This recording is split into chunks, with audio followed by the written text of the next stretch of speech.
সব খবরই খবর নয় এই চ্যানেলে আজকে আরেকটি নতুন বিষয় নিয়ে আপনাদের সামনে উপস্থিত হয়েছি। ভিডিওটি ভালো লাগলে সাবস্ক্রাইব ও লাইক করবেন, আর ভুল হলে কমেন্টসে অবশ্যই জানাবেন।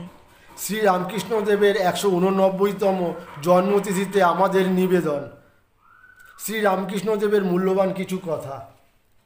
একদিন স্বামী বিবেকানন্দ নিজের জীবন নিয়ে হতাশ হয়ে গুরু শ্রী রামকৃষ্ণদেবের কাছে গেলেন।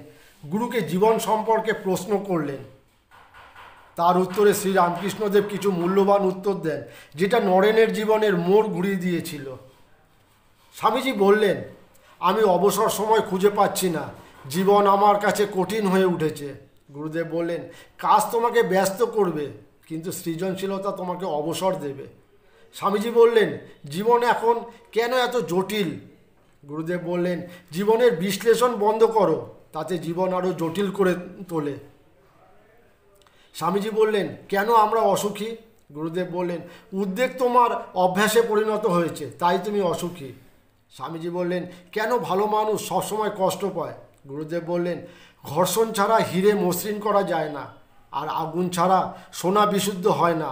এটা ভোগান্তি নয়, এই অভিজ্ঞতা দিয়ে তাদের জীবন আরও সুন্দর হয়, তিক্ত নয়। স্বামীজি বললেন, আপনি কি বলেন এই অভিজ্ঞতা উপকারী? গুরুদেব বললেন, হ্যাঁ, অভিজ্ঞতা হলো কঠিন শিক্ষকের মতো। যে শিক্ষক আগে পরীক্ষার সম্মুখীনই করে, তারপরে শিক্ষা দেয়। স্বামীজি বললেন, অনেক সমস্যার কারণে আমরা জানি না আমরা কোথায় যাচ্ছি। গুরুদেব বললেন, যদি তুমি বাইরের দিকে তাকাও তাহলে বুঝবে না কোথায় যাচ্ছ, যদি ভেতরটা দেখো বুঝতে পারবে তুমি কোথায় যাচ্ছ। কারণ চোখ আমাদের অন্তর্দৃষ্টি দেয়, আর হৃদয় আমাদের উপায় দেখায়। স্বামীজি, অসফলতা কি সফল পথে চলার চেয়েও বেশি কষ্টদায়ক? গুরু বললেন, সফলতা অন্যদের দ্বারা নির্ধারিত, কিন্তু সন্তুষ্টি নিজের দ্বারা একটি পরিমাপ মাত্র। স্বামীজি বললেন, কঠিন সময় কেমন করে আমরা অনুপ্রাণিত হব? গুরু, সর্বদা তুমি কত দূর যেতে গেছো তা দেখো, তুমি কত দূর যেতে পারোনি তা হিসাব করতে যেও না। সব সময় তোমাকে কারা ভালোবাসে তা দেখো, কে ভালোবাসেনি তার হিসাব করো না। স্বামীজি বললেন, মানুষ সম্পর্কে আপনার মতামত কি? গুরুদেব বললেন, যখন তারা কষ্ট পায় তখন তারা অভিযোগ করে এই কষ্টটা আমাকে কেন দেওয়া হলো, কিন্তু যখন তারা সফল হয় তখন তারা বলে না এই সফলতা কেন আমাকে দেওয়া হলো। স্বামীজি বললেন, কেমন করে জীবন থেকে সেরাটা পাবো? গুরুদেব বললেন, তোমার অতীতকে অনুশোচনা ছাড়াই মেনে নাও, আস্থার সাথে বর্তমান পরিচালনা করো, আর ভয় ছাড়াই ভবিষ্যতের জন্য প্রস্তুত হও।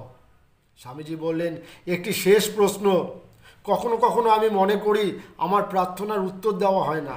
গুরুদেব বললেন, সব প্রার্থনার উত্তর দেওয়া হয়, বিশ্বাস রাখো, ভয় ছেড়ে দাও। জীবন কোনো সমস্যার নয় যে তাকে সমাধান করতেই হবে। বিশ্বাস করো, যদি তুমি জানো কেমন করে বাঁচতে হবে, তবে জীবন বিস্ময়কর সুন্দর। পৃথিবী কত সুন্দর এটা তোমাকে যে কেউ বোঝাতে পারবে, কিন্তু এর মধ্যে খুব কম মানুষই তোমাকে বোঝাতে পারবে যে তুমি পৃথিবীতে কত সুন্দর।